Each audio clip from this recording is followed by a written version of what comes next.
Hello everyone and welcome back to my Bold and Beautiful 29 YouTube channel. I hope you guys are having a wonderful day. Before we start, please hit the subscribe button and give this video a thumbs up. Bridget to arrive at Bill and Katie house. Taylor and Brooke agree to keep a secret from Steffi. Taylor, Ridge and Finn agreed to give Bill and Katie time. Still, they wouldn't stay for long as every alternate Luna is free. People are in grave peril.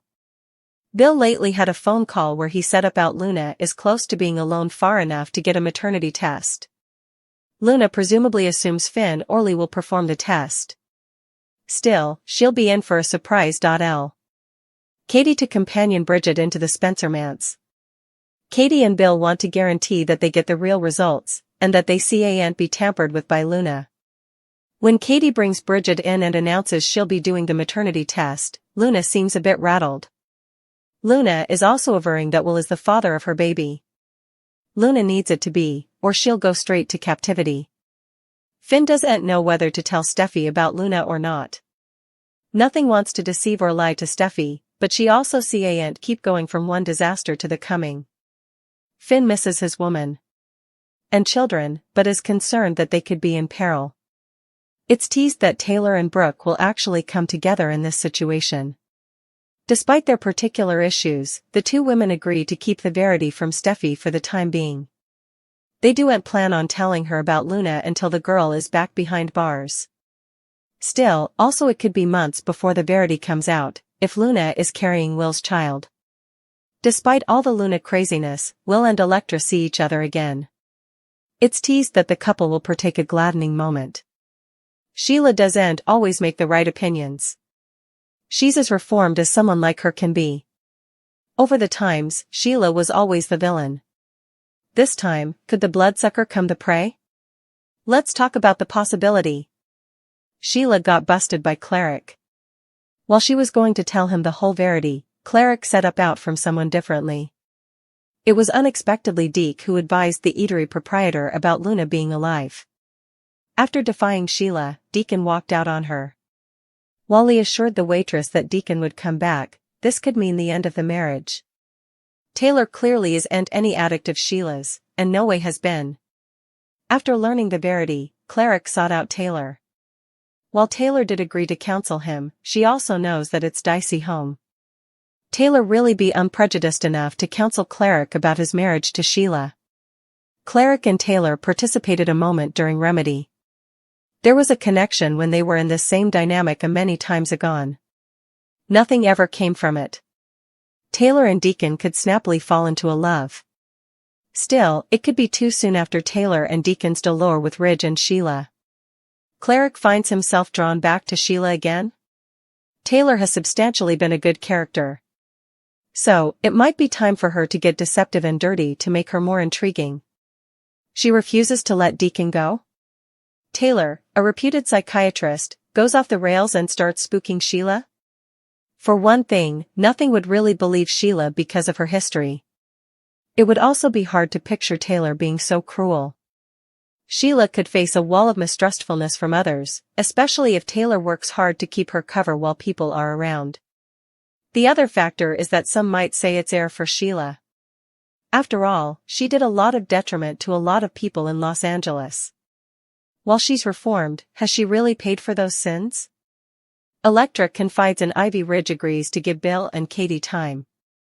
Finn isn't sure what to tell Steffi. Will can't stop allowing about Electra. The youthful man tries to work but can't get Luna's gestation claim out of his head. The intern textbooks Electra, prompting her not to give up on their love. At the Spencer manse, Ridge continues firing off demands to put Luna back in captivity. Bill explains they're staying to get a maternity test. Ridge doesn't care and wants her reverse in captivity. Finn agrees with his father-in-law. Luna claims she's changed and is a parent just like all of them. The girl also says she just wants to love and cover Will's baby. Bill explains Luna isn't getting down with anything. Katie agrees, and says the gestation doesn't delete Luna's crimes. They just need a maternity test, also they will make opinions. Taylor thinks Luna is a trouble every moment she's out of captivity. Bill reminds Taylor and Ridge that Steffi and the kiddies are in Paris. Bill adds that he'd feel the same way if the places were reversed. Ridge agrees to give them some time, but Luna is going to pay. Once Finn and Tridge leave, Luna is thankful to Bill. Bill says there will be no amnesty in her future. Will shows up and Luna wants to take him upstairs to her room. Will says he'd no way have slept with her if she hadn't tricked him. Will loves Electra and says so in Luna's face. The girl smirks and says the baby will change that. Ridge, Taylor, and Finn debate about what to do. How can Finn tell his woman that she's still in peril? That the peace she had was false? Finn just wants to keep Steffi and the children safe. He allowed. This Luna business was behind them. Still, her peace will dissipate if Finn tells Steffi now. Should he tell her the verity, or stay? At Eric's house, Electra and Ivy talk about Will. Aunt Ivy says that Will has let Electra down, and made a lot of miscalculations. Electra reminds Ivy that Will is a victim. Ivy says Electra was victimized by this, too. Electra gushes about how amazing Will is and that she loves him. Electra knows it wouldn't be easy, but they will master Luna. Bill move will outrage Brooke and Ridge while he puts Luna on full blast. In the Forrester exchange, Ridge and Brooke will have a chance to reply now that Katie has offered updates on Luna's survival. Ridge and Brooke are going to have plenitude of questions, so Katie will answer them as stylish as she can. After Katie addresses about Lee saving Luna and pretending she was gone for good, she'll presumably unmask how Luna targeted drunk Will and got herself pregnant. Although the Spencers are adhering to hope that the baby might be someone additional's, Katie may admit effects aren't looking good. Bill decided to keep Luna drilled up in his place rather of transferring her back to the slammer, at least until they've some maternity test results. Brooke and Ridge may suppose Bill's making the wrong call. It's easy to imagine Ridge and Brooke flying into a rage over Bill hiding Luna at the Spencer manse rather of calling the Bobbies. Brooke and Ridge might hang to call the police themselves as they reuse Katie's jaw-dropping news.